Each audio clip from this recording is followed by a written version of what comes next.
Hello everyone, इस video में हम बात करने वाले हैं सीट मैट्रिक्स के ऊपर। ठीक है, तो जैसा कि आपको पता है अभी सीट मैट्रिक्स सीईटी सेल की वेबसाइट पे रिलीज़ हो चुका है। ठीक है, सो इस वीडियो में हम कुछ इंपॉर्टेंट एस्पेक्ट्स देखने वाले हैं सीट मैट्रिक्स के रिलेटेड।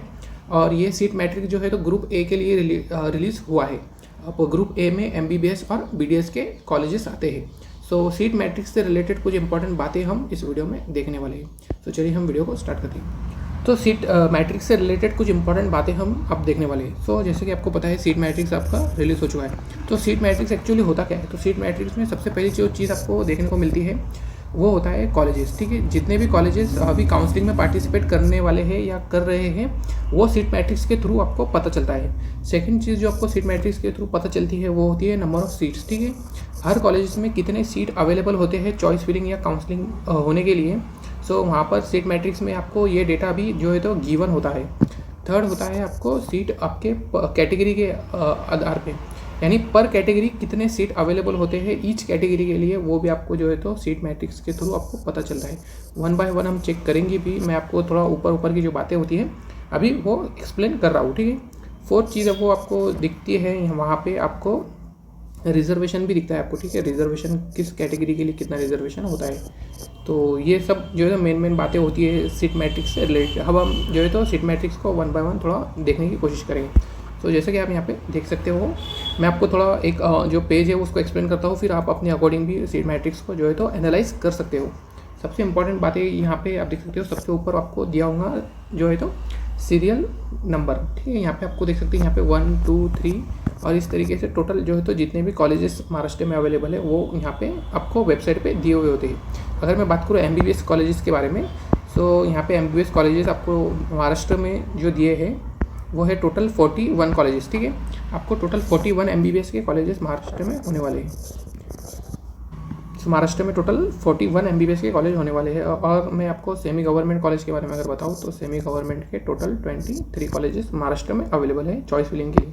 आप यहाँ पे नीचे लिस्ट को स्क्रॉल करके भी यहाँ पे देख सकते हैं, यहाँ पे आपको पता चल जाएगा 23 सेमी गवर्नमेंट के एमबीबीएस कॉलेजेस महाराष्ट्र में अवेलेबल है। ठीक है, उसके बाद अगर आप चेक करें बीडीएस के लिए, सो बीडीएस में टोटल 5 जो है तो गवर्नमेंट कॉलेजेस है। आप यहाँ पे उनके नाम भी देख सकते हो। ठीक है, ये टोटल गवर्नमेंट बीडीएस कॉलेजेस है।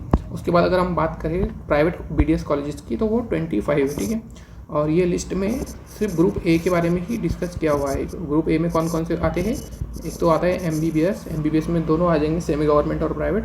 और सेकंड यहाँ पे बात की गई है बीडीएस के बारे में, तो बीडीएस में भी दो सेमी गवर्नमेंट एंड प्राइवेट दोनों ही आ जाते हैं। ठीक है, और बीएमएस और बाकी जो बीएचएमएस है उसका फर्दर जो है तो सीट मैट्रिक्स अलग से रिलीज़ होगा। ठीक है, ये ग्रुप ए का इस जो है तो सीट मैट्रिक्स में हम एक्सप्लेनेशन जो है तो देख रहे हैं। ठीक है, उसके बाद आपको जो इंपॉर्टेंट चीज़ें सीट मैट्रिक्स में देखनी चाहिए वो होती है सीट्स। टोटल जितने भी कॉलेजेस महाराष्ट्र में हैं, चाहे वो एमबीबीएस के हो या बीडीएस के, तो टोटल सीट आपको कैसे चेक करना है। ठीक है, तो टोटल सीट चेक करने के लिए आपको यहाँ पे जो लिस्ट होती है, जैसे मैं अगर यहाँ बात करूँ, ये गवर्नमेंट एमबीबीएस कॉलेजेस की लिस्ट है। ठीक है, सो इस लिस्ट के आपको एंड में आ जाना है और यहाँ पे आप जो है तो चेक कर सकते हो कितने जो है तो इनटेक कैपेसिटी रहेगा।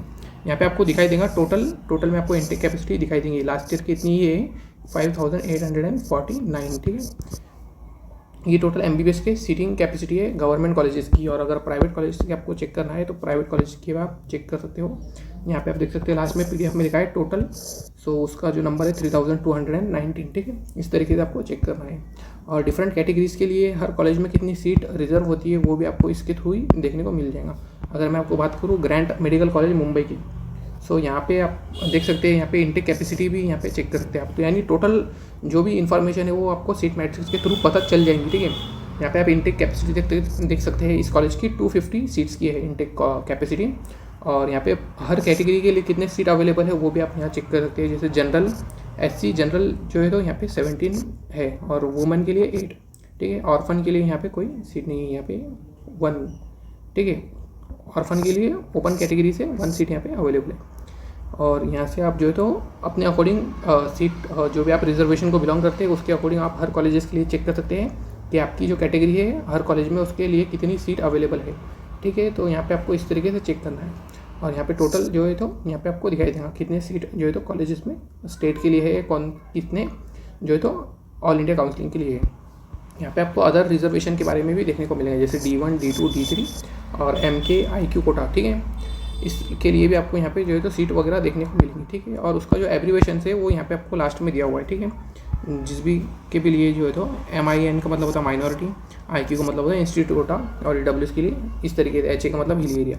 सो आपको इस तरीके से इसको एनालाइज करना है और अपने अकॉर्डिंग जो है तो इसको चेक करना है। तो यही था अपडेट। सीट मैट्रिक जो है तो महाराष्ट्र CET सेल वेबसाइट पर रिलीज़ हो चुका है ग्रुप A के लिए, ठीक, जिसमें MBBS और BDS आती है।